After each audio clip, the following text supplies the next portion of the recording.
My streak of reading really amazing 1001 books this year has definitely ended.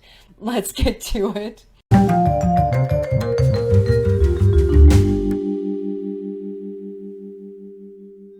Hi everyone, I'm Sandy. Welcome back to my channel.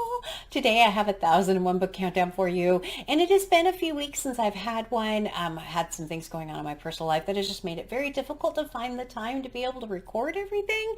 I have been reading quite a bit, but I just haven't had a chance to come out here. Also, haven't been watching videos or commenting on videos, and yeah, it's been a lot. But hopefully things are turning a corner now and are on a positive upswing, and that's all the detail that I'll go into in regards to that right now.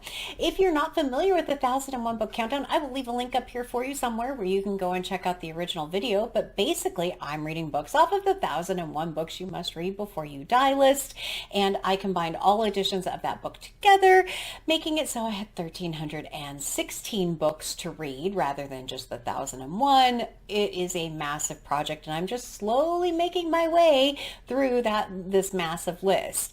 I have made so much progress since starting my channel, though. It's been pretty incredible. I never read as many. I am a list person. I love crossing things off of lists, and this just makes me happy to do this, even if, like this week, the books are not my favorite. So that's primarily why I am doing this project, but I am trying to be kinder to myself about DNFing.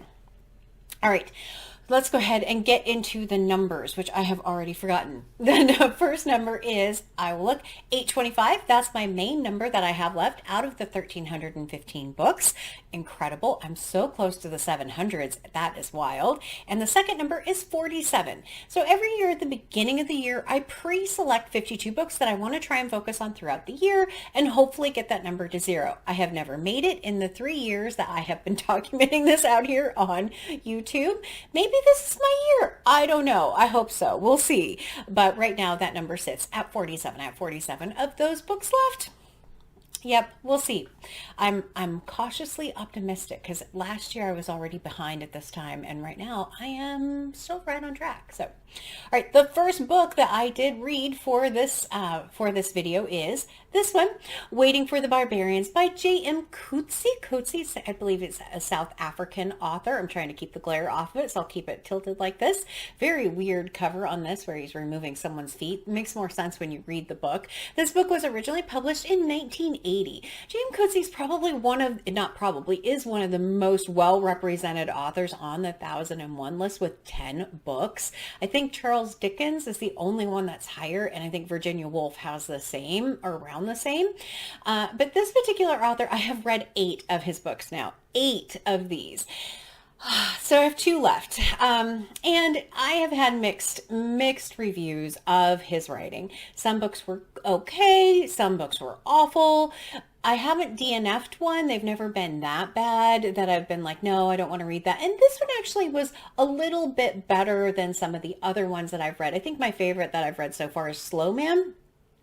But this particular book has a kind of a warden over a prison, and he is noticing that they are bringing in people and torturing them to try and get answers, and they are just the people living in the area. They aren't the rebels or the people that they're actually looking for, and they're torturing them until the people will basically say something about, oh, well, they're here or they're there, and then they can go out and hunt for these particular barbarians that they're searching for.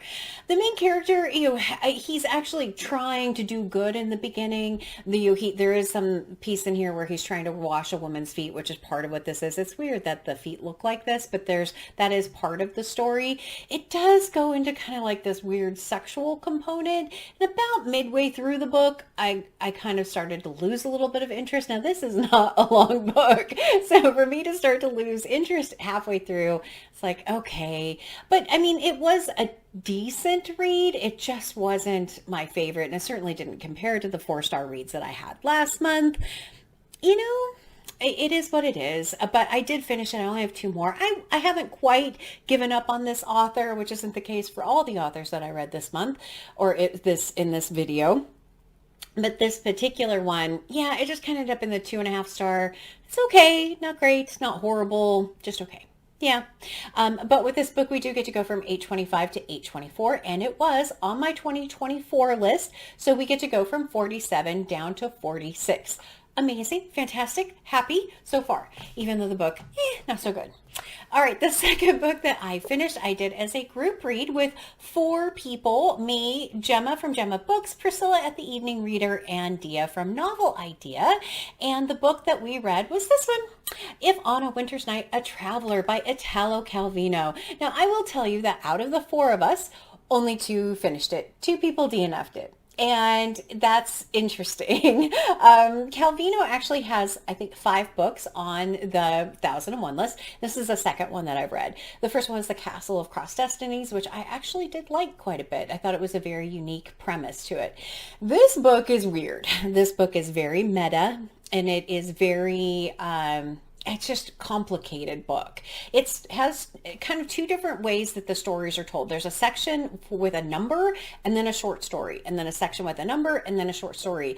I was under the impression that those pieces in between the numbered would be maybe a continuation of a story. That's kind of how it's set up in the beginning, and then it's not. And I think that's part of why people were having some trouble reading this, is that it felt so disconnected.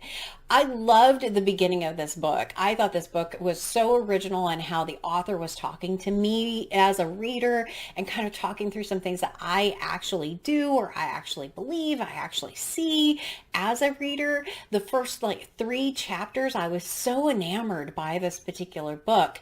And then after the second short story, it's like, okay, well, are we ever going to go back to the first short story? And you never really go back there. You kind of get an idea towards the end what the author's trying to do, but it is very, just very unique way of telling a story. It's kind of one of those, if you think of it along the lines of the numbered sections are a unique way of breaking apart a short story collection. It's interesting from that perspective, but even the numbered sections toward the end get really weird and very strange. It's like, well, that's a policeman, but it's a fake policeman, but they're not the fake policeman. And then you're arrested, but you're not really arrested. You're kind of arrested. What? So very odd book. Like I said, I didn't hate it. I didn't love it. I really liked The Castle of Cross Destinies. This one was, it was okay. I'm really interested in reading Invisible Cities, which I have on my TBR for 2024. But yeah, it was just, I was a bit let down by it because I liked the first Calvino so much, and it was a little bit too high, too intellectual kind of for me to get, I think, what was really going on.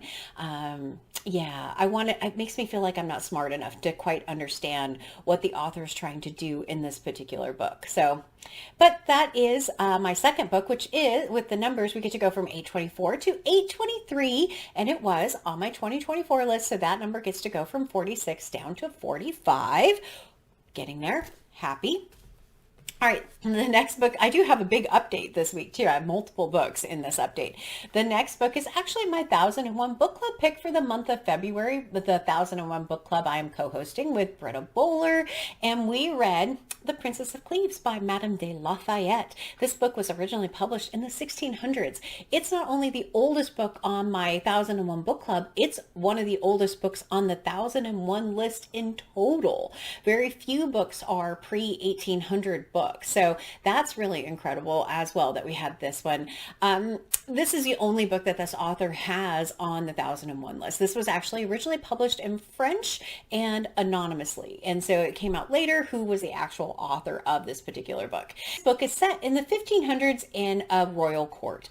And you have a young girl who, I can't remember what her original title was or her original name was, who goes to court, and the Prince of Cleves sees her and wants to marry her. And it is very full of court drama, royal drama, teenage drama, I love you, you love me kind of stuff. Someone dies, but I love this person. It feels very 16th century soap opera. You know, it's not spicy in really any stretch of the imagination. This book does not have that to it. But I can see kind of why, if it's talking about royal court and it's talking about some of the intrigue that happens and who likes who kind of a piece of it. Maybe that's part of why it was considered more scandalous when it first came out. I don't know. I did like this one. I thought the main character was just really interesting. I didn't dig into it and I didn't fall in love with it like I wanted to. So I would say it's okay. It kind of ended up right around the 3-star range for this particular book.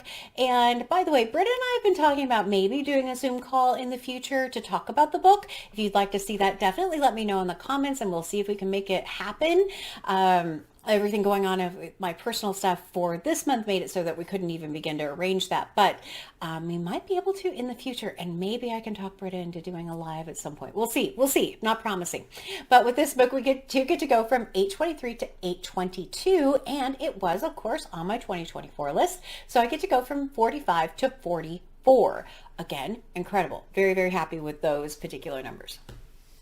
All right, my last book. I will try to not do a rant on here. I will. I did a short about this author and about this book this last week because I couldn't wait to tell everyone what I thought of it. Yeah. The book of Laughter and Forgetting by Milan Kundera. Milan Kundera, I'm sorry, I'm trying to hold it in. Okay. Milan Kundera actually has 4 books on the 1001 list, and this is actually the 3rd book that I at least attempted to read because, spoiler, I didn't finish this one. The other 2 books I read were The Unbearable Lightness of Being, which I ended up giving like a 1.5 star to, and The Joke, which in Goodreads I have as a 2. I remember not being unhappy with that book. I just didn't quite understand what the point of it was more than anything else. But this book, This book feels like a collection of short stories again that are disconnected, which again, not my favorite, but also highly political and overly sexualized. I mean, it's the second story in this book that made me want to throw it away and literally throw it across the room because I was just reading it going, oh, they have this married couple and she gets to be the righteous one because he's the one who's cheating and she said it would be okay that he cheats and she gets to be that martyr kind of that says, oh, it was okay and he's the bad guy for doing that. But then he brings one of those women into their home and they both end up having sex with that woman and his mom is in the room next door. Like, why do I want to spend my time with that? I mean, okay, I love a good spicy kind of a novel, but it's that sexist, egotistical kind of writing in this that just made me just not like it.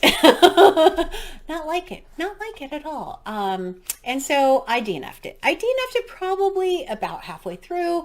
I was reading it going, I am so unhappy reading this particular book, and I do not need to do that to myself. I have so many magnificent books even on my desk here that I could be reading, and I just don't want to. So I DNF'd it, and the other book that is on the 1001 countdown as of right now, I have no intention of reading. It's Ignorance by Milan Kundera. I think I'm good.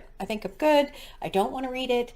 Yeah. I mean, I understand that some of the books, like, if you are from this particular area where this author was based or where he was writing from, that they are very impactful, that there's a lot of the political pieces that mean a lot. I completely understand that part of it. I just can't get past the rest of it. So, but what I am going to do is I'm going to go ahead and take the number off of my countdown because I have no intention of ever reading this. So I will go from 821 to 820, and I'm going to knock it off the 2024 list because I'm not going to read it and I'm not going to replace it with a different book. So I'll go from 44 to 43. And that is the end of that book. We are done with that book. All right. That felt kind of good to throw it, by the way. What do I have coming up? I have this one, The House in the Uplands by Erskine Caldwell. This is my last book on my 1001 TBR for the month of February. I may actually still be fully on track with all of the books that I have read in the month of, or in January and February, right on track for the year so far. Incredible. I hope that trend continues. I have a bookmark in this. As you can see, I have started reading this, and I'm already annoyed with one of the main characters, but not because of anything like that was in Milan Kundera's book. I'm just like, I want her to make different choices. It's very compelling. It's very realistic.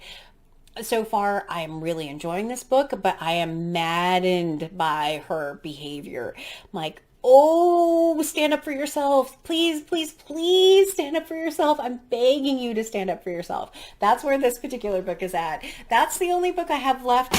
It fell. That's the only book I have left for this month off of the 1001 book countdown. I certainly have other books that I'm reading. But yeah, so far, I mean, number of book-wise, it's been great. I've read some other books that I've really loved. So I interspersed these kind of ones that weren't as good maybe for me in with some books that really were good, but my rankings will be interesting at the end of the month. I do have to pick up that book a couple more times that I threw on the floor, but please, in the comments down below, let me know what you think of any of the books. Have you read these? What did you think of the book club pick? If you read it, I would love to hear that in the comments. Please let me know. I always enjoy those interactions, but as always, like, comment, and subscribe, and until next time, everyone, thanks, bye.